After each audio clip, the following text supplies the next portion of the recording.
오늘의 사연. 지금부터 시작할게요. 안녕하세요. 먼저 제 소개를 간단히 해야겠죠. 저는 지극히 평범한, 정말 어디서나 볼 수 있는 그런 30대 여성이에요. 하지만 이렇게나 평범한 저에게 찾아온 아주 평범하지 않았던 그 사건을 지금 여러분께 들려드리려고 합니다. 사실 어디 가서 이런 이야기를 하소연할 때가 정말 없어서 속이 새까맣게 타들어가는 것 같았는데 우연히 이 채널을 발견하고 얼마나 반가웠는지 몰라요. 이제 이 익명이라는 가면 뒤에 숨어서 제 마음속 넋두리를 시원하게 풀어낼 수 있겠네요. 저는 요즘 기준으로 보면 비교적 어린 나이라고 할 수 있는 28살에 결혼했어요. 소개팅으로 만난 남편은 건실한 중견기업에 다니는 뭐랄까 듬직하고 자상한 남자였죠. 저희는 아직 아이가 없습니다. 물론 저와 남편 둘 다 아이를 갖는데 의학적으로는 아무런 문제가 없어요. 언젠가는 자연스럽게 생길 거라고 그렇게 믿어 의심치 않았기 때문일까요? 결혼 생활 내내 아이 문제로 다투거나 갈등을 겪은 적은 단 한 번도 없었습니다. 오히려 아이가 없어서 저희 둘만의 시간을 더 자유롭고 뜨겁게 보낼 수 있었죠. 정말이지 남들이 말하는 깨가 쏟아지는 신혼이 바로 이런 거구나 싶었어요. 남편이 퇴근하고 돌아오면 함께 저녁을 만들어 먹고 소파에 나란히 누워 시시콜콜한 이야기를 나누다가 자연스럽게 서로의 천을 느끼는 그런 밤들이 이어졌습니다. 가끔은 우리가 너무 붙어 있어서 옆집에서 민원이 들어오는 건 아닐까 하는 농담을 할 정도였으니까요. 그 열정적인 시간이 과연 사랑의 깊이를 증명하는 것인지 아니면 그저 한때의 신혼이라는 마법에 취해 있었던 것인지 그때는 미처 생각하지 못했죠. 그저 이 행복이 영원할 것만 같았습니다. 저는 남편을 사랑했고 남편 역시 저를 끔찍이 아꼈어요. 미래에 대한 불안감보다는 현재의 달콤함에 흠뻑 빠져 지냈습니다. 가끔 친구들은 아이도 없이 둘이 뭐하고 노냐고 묻곤 했는데 그럴 때마다 저는 속으로 웃었어요. 내 어휘는 모를 거야. 이 재미를 뭐뭐 이런 심술궂은 생각도 하면서요. 저희 부부는 마치 세상에 단둘만 남겨진 것처럼 서로에게 집중했습니다. 정말 특별한 문제 하나 없이 그렇게 알콩달콩 매일이 기념일처럼 즐거운 신혼생활을 만끽하던 어느 날이었습니다. 그날도 여느 때와 같이 남편을 기다리며 저녁 준비를 하고 있었는데 시어머니에게서 한 통의 전화가 걸려왔어요. 그리고 저는 정말 청천벽력 같은 소식을 듣게 되었죠. 그 전화 한 통이 제 완벽했던 일상을 송두리째 뒤흔들 폭풍의 전조가 될 줄은 꿈에도 상상하지 못했습니다. 그 청천벽력 같은 전화 내용은 바로 지방에서 공무원 시험을 준비하는 도련님을 서울로 올려보낼 테니 저희 신혼집에서 함께 생활하라는 거였죠. 아무래도 지방보다는 서울 노량진에서 학원을 다니며 준비하는 게 합격 가능성이 더 클 거라는 이유였습니다. 그러니 제가 마음의 준비를 단단히 하고 있으라는 사실상 통보에 가까운 말씀이셨어요. 정말이지 마른 하늘의 날벼락이었습니다. 이제 막 달콤한 신혼의 당금에 젖어들기 시작했는데 그 꿈에서 강제로 깨어나야 하는 기분이었죠. 남편과 단둘이 지내는 이 완벽한 공간에 갑자기 낯선 남자. 그것도 남편의 동생이 끼어든다니. 상상만 해도 숨이 턱 막혔습니다. 물론 시어머니께서는 미안한 기색을 내비치시며 조건을 하나 내걸긴 하셨어요. 생활비를 아주 넉넉하게 지원해 주시겠다면서요. 한 달에 무려 100만 원씩 꼬박꼬박 보내주시겠다고 약속하셨습니다. 하지만 저는 돈이 문제가 아니었어요. 돈 몇 푼 때문에 제 소중한 신혼생활을 방해받고 싶지 않았습니다. 도련님과 한 집에 사는 건 생각만 해도 불편했고 무엇보다 남편과의 오붓하고 뜨거운 시간을 더 오래 방해 없이 즐기고 싶었는데 그 모든 것이 엉망이 될 것 같은 불길한 예감에 사로잡혔습니다. 게다가 솔직히 이런 생각이 들더군요. 월 100만 원이면 서울 시내에 어지간한 원룸을 구하고도 생활비가 남는 돈 아닌가요? 그런데 굳이 기어이 저희 집으로 들어오게 하려는 진짜 이유는 뭘까? 그 속내는 너무나 뻔했죠. 저보고 도련님 밥도 챙겨주고 빨래도 해주고 엄마처럼 돌보라는 무언의 압박이었습니다. 이게 너무나도 싫었던 거예요. 이 상황의 아이러니는 바로 시어머니가 제시한 100만 원이라는 금액이었습니다. 그건 제게 대한 배려가 아니라 이만큼 줄 테니 너는 며느리로서, 형수로서의 의무를 다해라는 족쇄처럼 느껴졌거든요. 하지만 제가 시어머님의 그 일방적인 통보를 거부할 수 없는 결정적인 이유가 있었습니다. 바로 지금 우리가 살고 있는 이 반짝이는 서울의 신혼집을 시댁에서 전부 해주신 거였거든요. 한두 푼이 아니라는 걸 누구보다 잘 알기에 저는 아무런 반박도 하지 못하고 그저 입술을 깨물며 네, 어머님이라고 대답할 수밖에 없었습니다. 남편에 대한 사랑만으로는 감당하기 힘든 현실의 무게가 느껴졌습니다. 이 결혼이 순수한 사랑의 결실인지 아니면 이런 경제적인 역학관계 속에 맺어진 계약인지 처음으로 혼란스러운 질문이 머릿속을 맴돌았죠. 그렇게 전화가 끊기고 며칠 후 도련님은 정말로 커다란 짐가방을 들고 저희 신혼집 현관 앞에 나타났습니다. 그날 제 기분은 바닥을 치다 못해 지하 깊은 곳까지 꺼져 내리는 것 같았어요. 하지만 제 우울함은 생각보다 오래가지 않았습니다. 그 이유는 순전히 도련님의 성격 덕분이었어요. 그 애는 조용한 걸 넘어서 뭐랄까 집에 있는지 없는지조차 느껴지지 않을 정도의 투명인간 같은 성격이었거든요. 심지어 집에서도 거의 얼굴 보기가 하늘의 별 따기 수준이었습니다. 새벽같이 학원으로 나간다 싶으면 밤늦게까지 학원 자습실에서 공부를 하다가 녹초가 된 모습으로 돌아왔죠. 집에 오면 그저 기계적으로 씻고 자기 방으로 들어가 곧바로 잠들어 버리는 게 일과의 끝이었습니다. 이런 생활은 평일뿐만 아니라 주말이나 공휴일에도 예외가 없었어요. 단 하루도 쉬지 않고 새벽 일찍 집을 나서서 밤늦게까지 공부만 하고 돌아왔습니다. 아침 식사는 도련님 스스로가 냉장고에서 식빵과 우유를 꺼내 알아서 챙겨 먹고 나갔고 점심과 저녁은 노량진 학원가에서 본인 용돈으로 해결하더군요. 그러다 보니 시어머니께서 매달 생활비 명목으로 보내주시는 100만 원은 거의 고스란히 저희 부부의 몫이 되었습니다.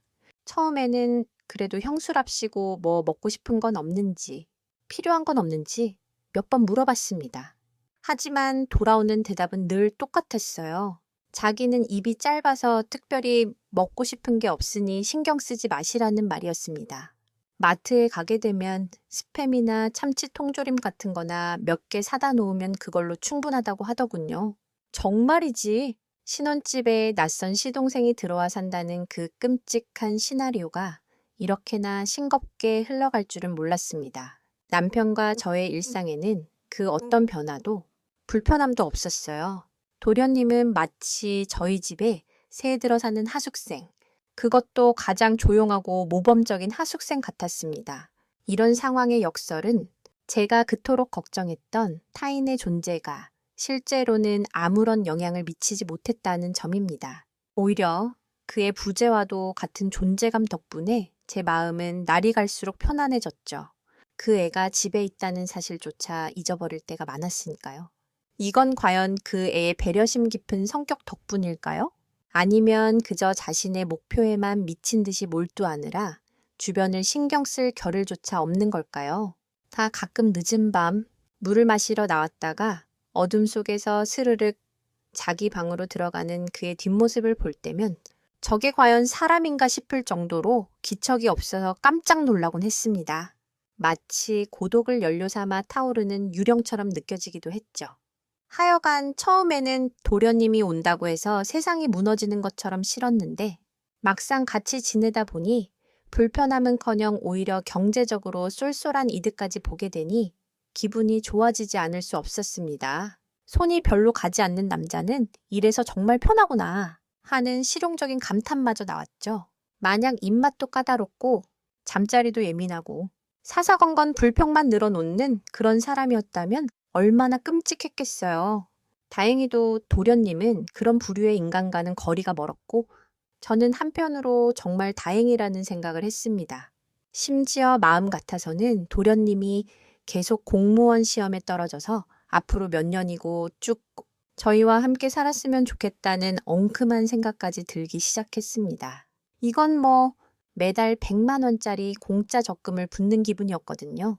남편 월급에 이 보너스 같은 돈까지 합쳐지니 생활이 눈에 띄게 윤택해졌습니다. 사고 싶었던 명품 가방을 슬쩍 인터넷 장바구니에 담아보기도 하고 남편과 주말에 비싼 레스토랑에 가서 칼질을 하는 호사도 누렸죠. 이 모든 게 다 도련님 덕분이라는 생각에 저는 가끔 그의 방 문 앞에 비타민 음료수 같은 걸 몰래 놓아두기도 했습니다. 물론 제 딴에는 최소한의 양심이자 성의의 표시였죠. 이 편안함과 풍요로움이 주는 감정이 과연 순수한 고마움일까요? 아니면 그의 불행고된 수험 생활을 발판 삼아 나의 행복을 쌓아 올리는 이기적인 만족감일까요? 저는 애써 그런 복잡한 질문을 외면했습니다. 그냥 우리는 서로 돕고 사는 좋은 가족이라고 스스로를 세뇌시켰죠. 남편도 동생이 안쓰럽긴 하지만 형으로서 딱히 해줄 수 있는 게 없으니 이렇게라도 곁에 두고 챙기는 게 마음이 편하다고 말하더군요. 저희 부부는 그렇게 합리화를 마쳤습니다. 도련님의 고독한 수험 생활은 우리의 안락한 신혼 생활을 위한 든든한 배경이 되어주고 있었습니다. 참으로 역설적인 공생 관계였죠. 가끔은 이런 생각도 했어요. 어쩌면 세상의 모든 관계란 건 이렇게 알게 모르게 서로의 필요를 채워주는 거래 같은 게 아닐까 하고요. 그게 돈이든 감정이든 아니면 단순한 안정감이든 말이죠. 저희 부부와 도련님의 관계는 주거 공간과 현금이라는 가장 명확한 형태로 이루어진 거래였던 셈입니다. 그리고 저는 그 거래에 아주 만족하고 있었습니다. 그런데 그 행복도 잠시였습니다. 어느 날 저녁 도련님이 거실에 있는 저희 부부에게 와서 폭탄 선언을 하더군요. 노량진에 있는 고시원에 들어가서 살겠다는 거였습니다. 갑작스러운 이야기에 남편이 이유를 묻자 그는 그저 저희에게 폐를 끼치는 것 같다는 애매한 대답만 반복했습니다. 자기가 이 집에 있는 것 자체가 큰 민폐인 것 같다며 그냥 마음 편하게 고시원에 등록해서 거기서 먹고 자고 공부하면서 지내겠다고요. 저와 남편은 동시에 결사반대를 외쳤습니다. 특히 남편은 절대 허락할 수 없다며 아주 강경하게 나섰죠. 동생이 고생하는 꼴을 어떻게 보냐며 형으로서 절대 그럴 수 없다고요. 저 역시 겉으로는 도련님, 저희 하나도 안 불편해요. 그냥 편하게 계세요라고 말했지만 속으로는 매달 들어오던 100만 원이 끊길까봐 조마조마했습니다. 하지만 도련님은 저희의 만류에도 불구하고 뜻을 굽히지 않았습니다.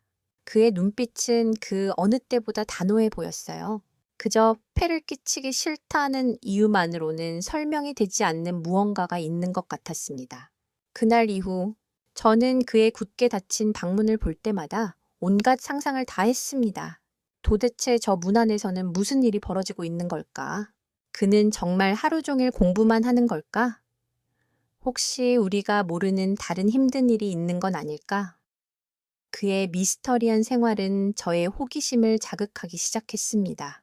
그는 마치 자신만의 세계에 갇혀 사는 섬 같았어요. 우리가 아무리 말을 걸고 다가가려 해도 그는 보이지 않는 벽을 치고 스스로를 고립시켰습니다. 그가 그토록 지키려는 비밀은 무엇이었을까요? 아니면 그저 극도의 예민함과 자의식 과잉이 만들어낸 피해망상이었을까요?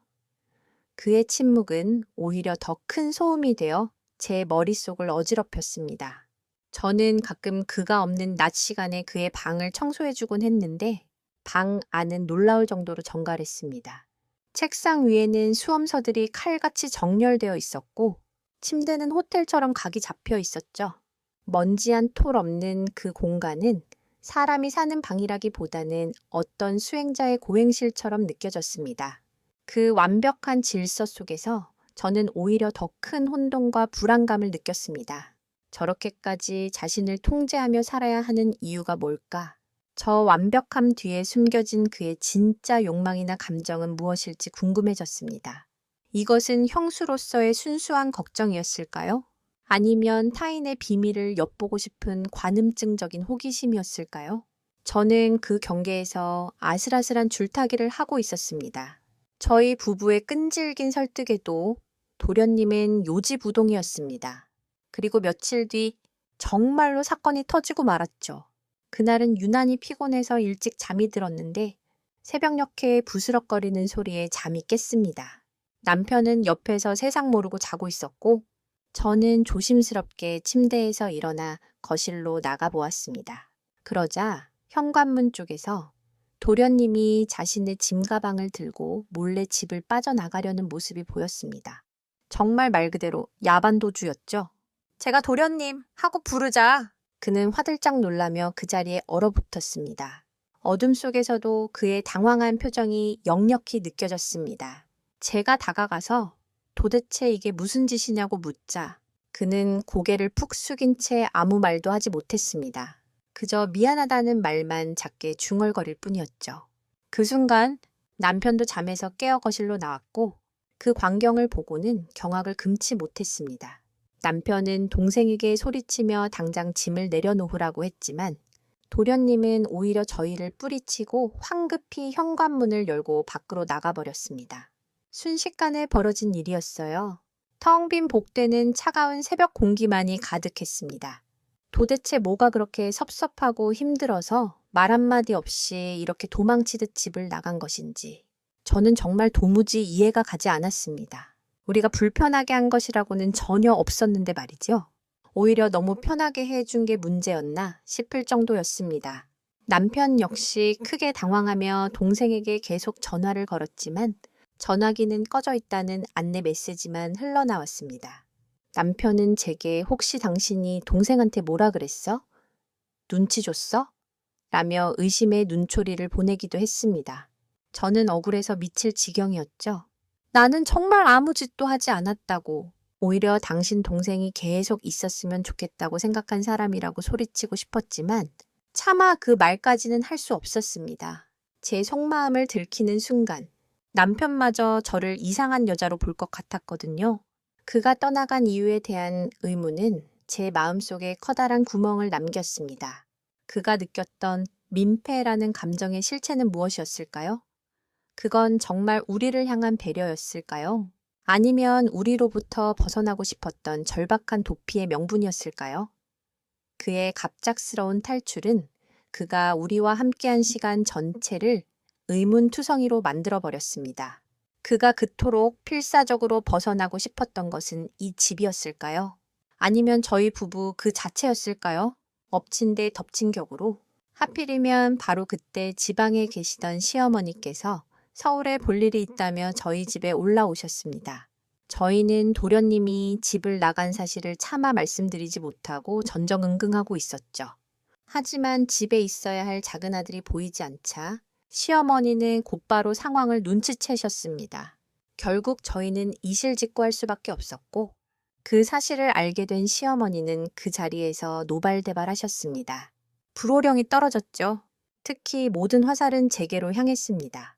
네가 우리 애한테 눈치를 줘서 내보낸 게 아니냐 라며 저를 거세게 추궁하셨습니다. 그 서슬퍼런 기세에 저는 아무 말도 할 수가 없었어요. 남편이 옆에서 자기가 같이 있었는데 절대 그런 일 없었다고, 형수님은 정말 잘해줬다고 필사적으로 변호했지만 시어머니의 귀에는 들리지 않는 것 같았습니다.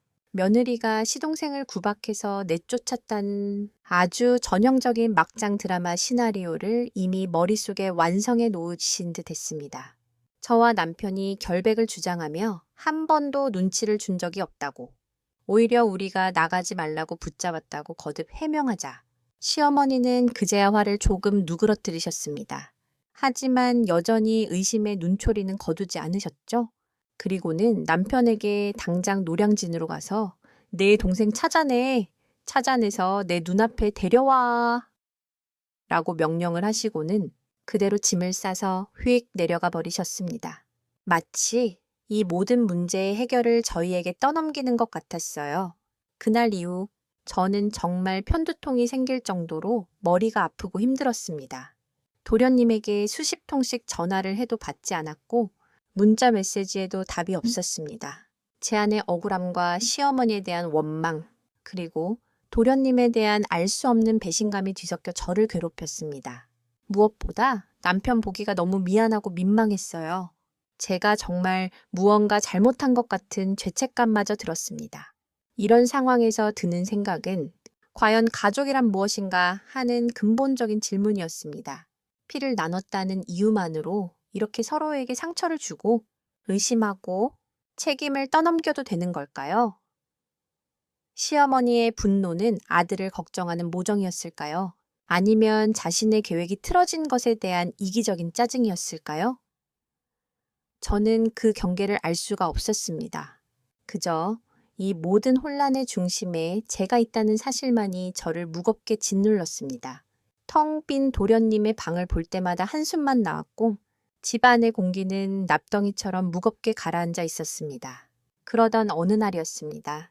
남편은 출근하고 저 혼자 집에 있었는데 그날따라 날씨가 유난히 덥고 습해서 저는 대낮부터 찬물로 샤워를 하고 있었습니다. 막 시원하게 sha워를 마치고 나왔을 때였어요. 현관문도록 비밀번호가 눌러지는 소리가 들리더라고요. 비비, 비비, 비비, 삑! 그리고 문이 열리는 소리가 들렸습니다. 순간 온몸의 털이 곤두서는 것 같았어요. 이 시간에 남편이 집에 올 리는 절대 없고 혹시 도둑이나 강도인가? 정말 심장이 철렁 내려앉는 기분으로 저는 허겁지겁 수건으로 대충 몸에 물기만 닦고 속옷도 챙겨 입지 못한 채 샤워 가운만 되는 대로 걸치고 밖으로 나갔습니다. 그런데 거실로 나가보니 글쎄 집 나갔던 도련님이 고양이처럼 살금살금 자기 방으로 들어가고 있는 게 아니겠어요. 저는 일단 안도의 한숨을 내쉬고 곧바로 그의 뒤를 따라 방으로 들어갔습니다. 저를 보고 화들짝 놀라는 도련님에게 제가 먼저 말을 걸었죠. 도련님, 이게 어떻게 된 거예요? 그러자 그는 우물쭈물하며 이런 말을 하더군요. 며칠 전 새벽에 몰래 급하게 짐을 싸서 나가느라 미처 챙기지 못한 짐이 좀 남아 있어서 그걸 챙기러 잠깐 들렀다고요. 그리고는 남은 짐을 챙겨서 다시 나가려고 했다고 말이죠. 저는 다시 나가려는 도련님의 팔을 꼭 붙잡고 말했습니다. 잠깐만요. 우리 얘기 좀 해요. 그리고 그를 방 안의자에 앉혔습니다. 도대체 뭐가 문제예요? 제가 뭘 잘못한 게 있으면 솔직하게 말해줘요. 그래야 저도 알죠? 제 간절한 물음에 도련님은 한참 동안 바닥만 내려다보더니 형수님은 잘못한 게 하나도 없다고 그냥 자기가 불편해서 나가는 거라고 하더군요. 그 대답에 저는 더 답답해졌습니다. 그럼 집이 불편했던 거예요? 도련님이 내 집처럼 더 편하게 지낼 수 있도록 제가 더 노력할게요. 제발 나가지 마세요. 제가 제 차 붙잡자. 도련님은 정말 답답해 죽겠다는 표정으로 무언가를 말하려다 말고를 반복했습니다. 저는 그의 어깨를 잡고 말했죠. 할 말이 있으면 참지 말고 지금 속 시원하게 다 털어놔요. 마음속에 담아두지 말고요. 이 모든 상황이 참 아이러니했습니다. 속옷도 입지 않고 샤워 가운만 걸친 제 모습과 그런 제 앞에서 안절부절 못하는 그의 모습, 이 기묘한 대치 상황에서 오가는 대화는 문제의 본질을 계속해서 비껴가고 있었죠. 과연 그의 침묵은 저에 대한 최소한의 예의였을까요? 아니면 차마 입에 담지 못할 진실을 숨기기 위한 필사적인 방어 기제였을까요? 제 끈질긴 추궁에 도련님은 잠시 망설이더니 저에게 시원한 맥주 한 캔만 달라고 하더군요. 저는 곧바로 냉장고로 가서 차가운 맥주 한 캔을 꺼내 그에게 건넸습니다. 그는 맥주를 건네받자마자 그 자리에서 단숨에 캔을 비워버렸습니다. 그리고는 마치 큰 결심을 한 듯 드디어 마음속에 있던 이야기를 꺼내기 시작했습니다. 그가 집을 나간 진짜 이유를 아주 리얼하게 전부 다 털어놓더군요.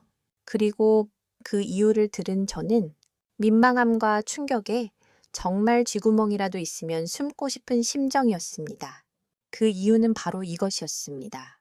저희 부부가 신혼이기도 하고 또 아이를 가지려고 노력하는 중이라 일주일에 거의 4-5번 정도는 부부 관계를 하는 편이었는데 부부 관계를 할 때 나는 소리가 방음이 잘 안 되는 집 구조 때문에 도련님 귀에도 전부 다 들렸다는 겁니다.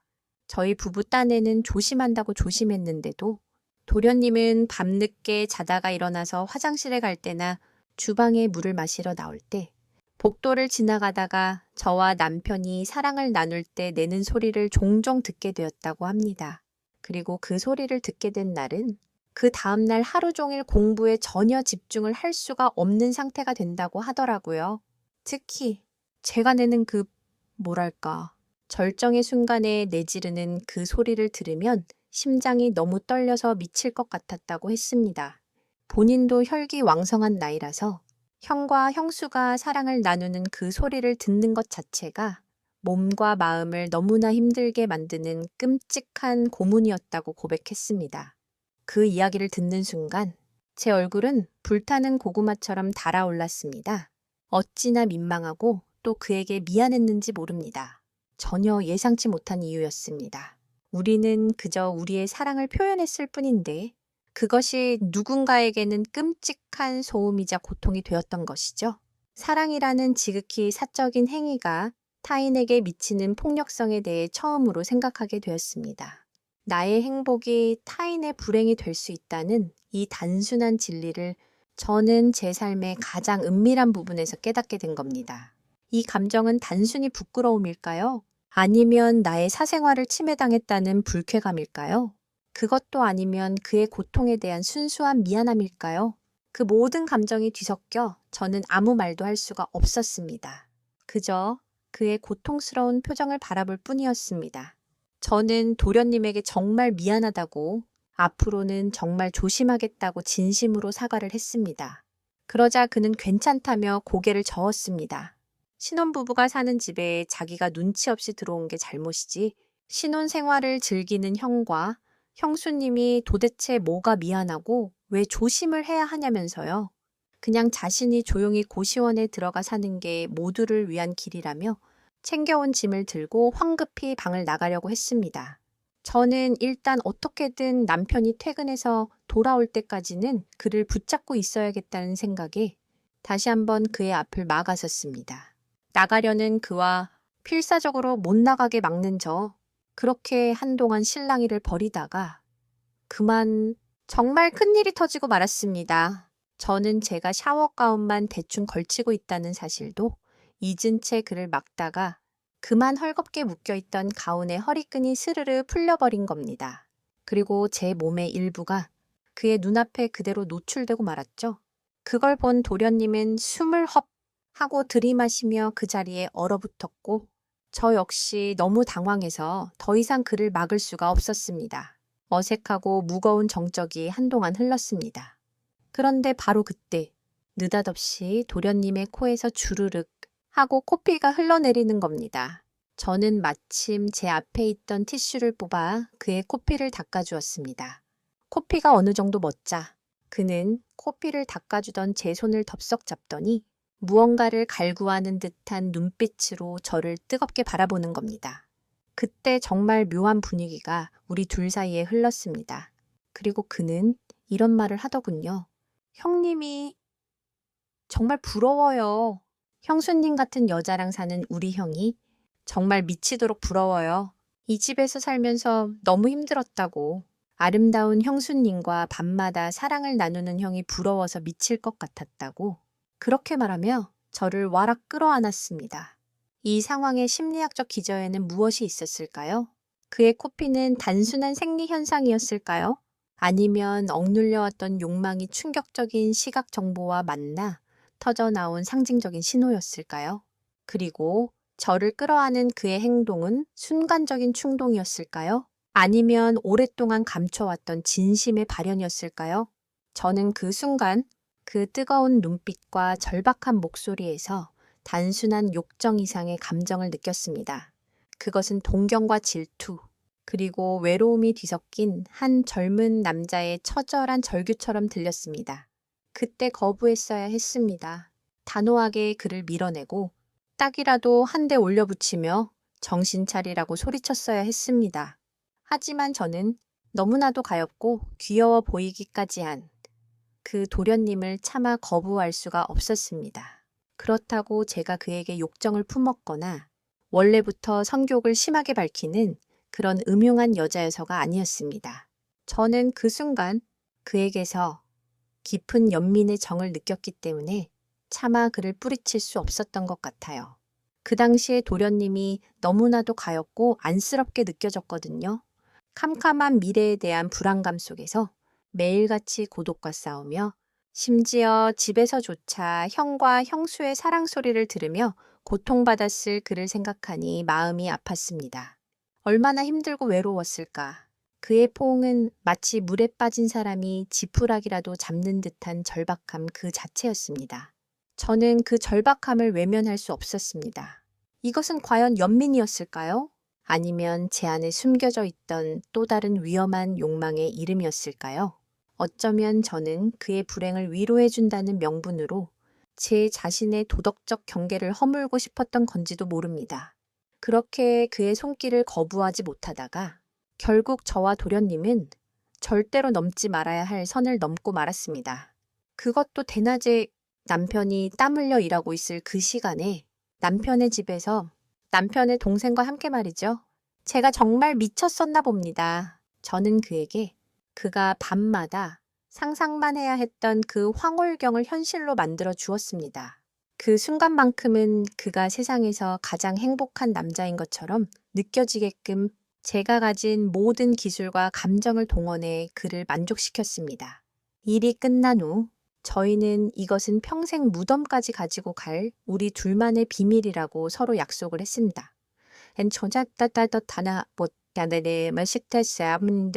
그리고 도련님은 집을 나가지 않고 다시 저희 집에서 계속 살기로 했죠.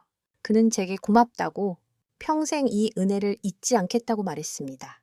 그 말을 듣는 순간 저는 제가 정말 좋은 일을 한 것 같은 착각에 빠졌습니다. 한 불쌍한 영혼을 구제해줬다는 어처구니 없는 성취감마저 들었죠.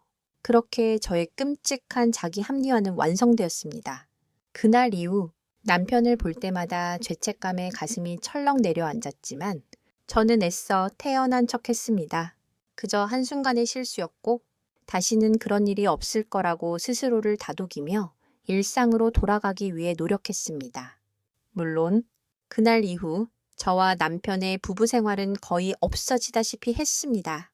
남편도 저를 통해 동생이 왜 집을 나가려고 했댔는지 그 이유를 어렴풋이 알게 되었거든요.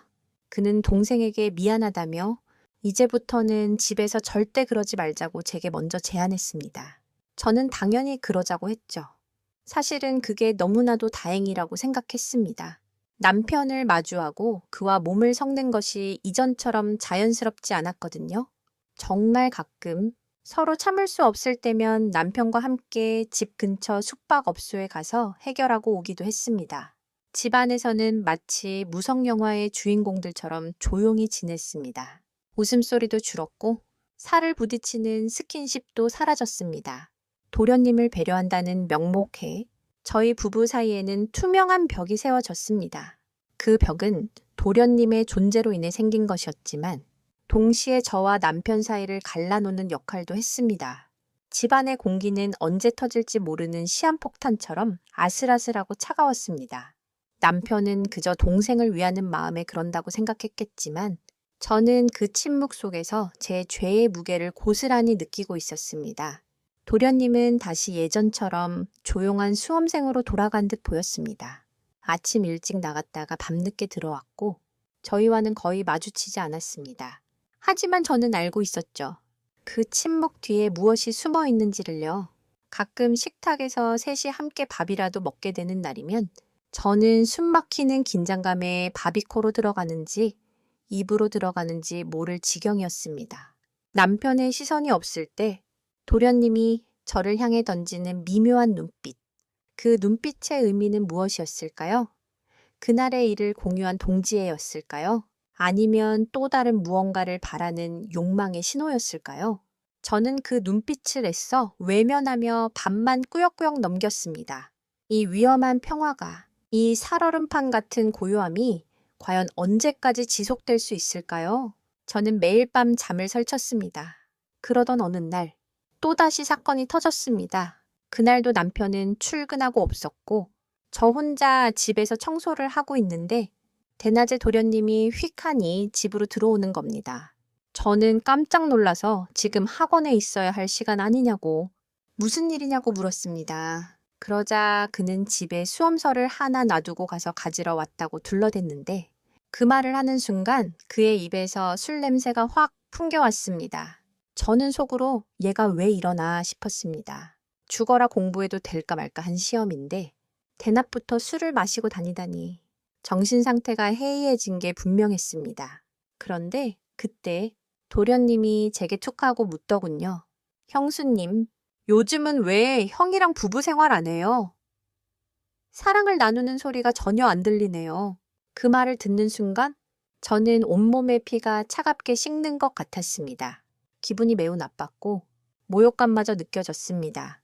그래서 저는 아무런 대꾸도 하지 않고 제 방으로 들어가려고 했습니다. 그런데 도련님이 제 팔을 탁 잡더니 형수님, 딱 한 번만 더 해요. 라고 말하는 겁니다. 저는 그 손을 거칠게 뿌리치면서 소리쳤습니다. 너 미쳤어? 2번 다시 그딴 소리하면 가만 안 둬. 그러자 도련님은 비릿한 미소를 지으며 저를 협박하듯이 말했습니다. 지금 안 해주면 형한테 우리 관계 다 말해버릴 거예요. 정말 기가 막히고 코가 막혔습니다. 불쌍해서 연민의 정으로 한 번 응해줬더니 이제는 그걸 빌미로 저를 협박하다니. 정말 인간 이하의 쓰레기로 보이더군요. 그에게 가졌던 한순간의 연민이 얼마나 어리석고 위험한 감정이었는지 뼈저리게 깨달았습니다. 연민의 가면을 쓴 그의 본 모습은 자신의 욕망을 채우기 위해서라면 형의 가정을 파괴하는 것쯤은 아무렇지 않게 생각하는 짐승 그 자체였습니다. 하지만 남편에게 모든 것을 일러 바치겠다는 그의 협박 때문에 저는 저항할 수가 없었습니다. 저는 떨리는 목소리로 약속을 받아냈습니다. 이번에 딱 한 번만 더 해주면 앞으로는 절대 우리 관계를 폭로한다는 그따위 말은 하지 않겠다고요. 그는 만족스러운 표정으로 고개를 끄덕였습니다. 그리고 저는 또 한 번 그 짐승 같은 도련님에게 저를 내어주고 말았습니다. 정말 그때는 죽고 싶을 만큼 비참했고 내가 왜 그런 바보 같은 짓을 해서 이 지경까지 왔는지 제 자신이 너무나도 원망스러웠습니다. 문제는 이 일이 점점 더 악화되었다는 겁니다. 그는 그 이후로도 수시로 저에게 관계를 요구했고 제가 거부하면 어김없이 모든 사실을 폭로하겠다고 협박했습니다. 심지어는 남편이 집에 있는 날에도 몰래 저를 불러내어 요구를 할 때도 있었고요. 정말 도를 넘어도 한참 넘은 인간이기를 포기한 그의 행동이었습니다. 도련님의 그 짐승 같은 행동을 더 이상은 참을 수가 없었습니다. 저는 이 끔찍한 악순환의 고리를 끊어내기 위해 아주 큰 결단을 내렸습니다. 그 결단이란 바로 이혼을 당할 것을 각오하고 남편에게 모든 사실을 털어놓기로 마음먹은 것이었습니다. 더 이상 그에게 끌려다니며 제 영혼을 파괴당할 수는 없었기 때문입니다. 차라리 모든 것을 잃더라도 이 지옥에서 벗어나야겠다고 생각했습니다. 그리고 며칠 후 저는 퇴근하고 돌아온 남편을 앉혀놓고 무릎을 꿇었습니다. 남편은 어리둥절한 표정으로 저를 바라보았죠. 저는 떨리는 목소리로 그동안 있었던 모든 일을 하나도 빠짐없이 전부 다 털어놓았습니다. 도련님이 왜 집을 나가려 했는지, 그리고 그를 붙잡으려다 어떤 실수를 저질렀는지, 그 이후로 어떻게 그에게 협박을 당하며 고통받았는지 모두 이야기했습니다. 제 고백을 듣는 동안 남편의 표정은 점점 굳어갔고 모든 이야기가 끝났을 때 그는 엄청난 충격을 받았는지 몸을 휘청이며 쓰러질 뻔했습니다.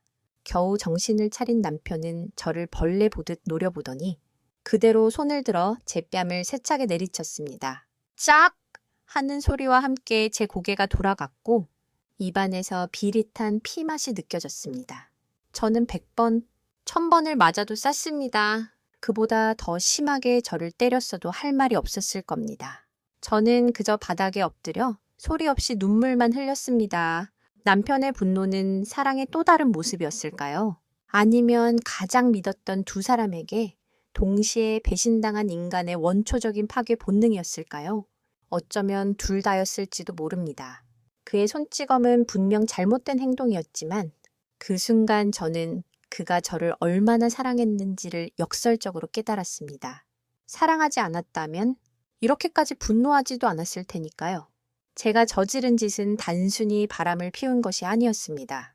그의 세상을, 그의 믿음을, 그의 가족 관계를 송두리째 무너뜨린 용서받을 수 없는 배신이었습니다. 모든 것을 털어놓은 순간 저는 더 이상 그의 아내가 아니었습니다. 그저 그의 인생에 가장 끔찍한 상처를 남긴 한 여자일 뿐이었죠. 잠시 후 타이밍도 기가 막히게 도련님이 집에 들어왔습니다.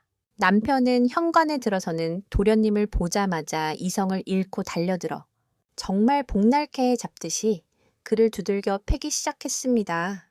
저는 정말 너무 놀랐습니다. 늘 순하고 다정하기만 했던 제 남편에게 저렇게 무서운 모습이 숨어 있는지 몰랐거든요. 하긴 아무리 순한 사람이라도 자신의 아내가 하나뿐인 친동생과 부적절한 관계를 맺었다는 사실을 알게 된다면 눈이 뒤집히는 게 당연하겠죠. 남편의 주먹과 발길질에 도련님은 비명조차 지르지 못하고 바닥을 뒹굴었습니다.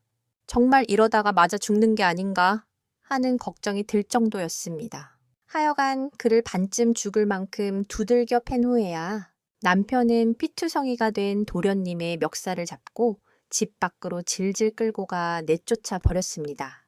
그리고 얼마 후 저 역시 짐 가방 하나만 들고 친정으로 쫓겨났습니다. 남편은 제게 생각할 시간을 좀 달라고 했고 저는 지금 친정에서 그런 남편의 결정을 숨죽여 기다리는 중입니다.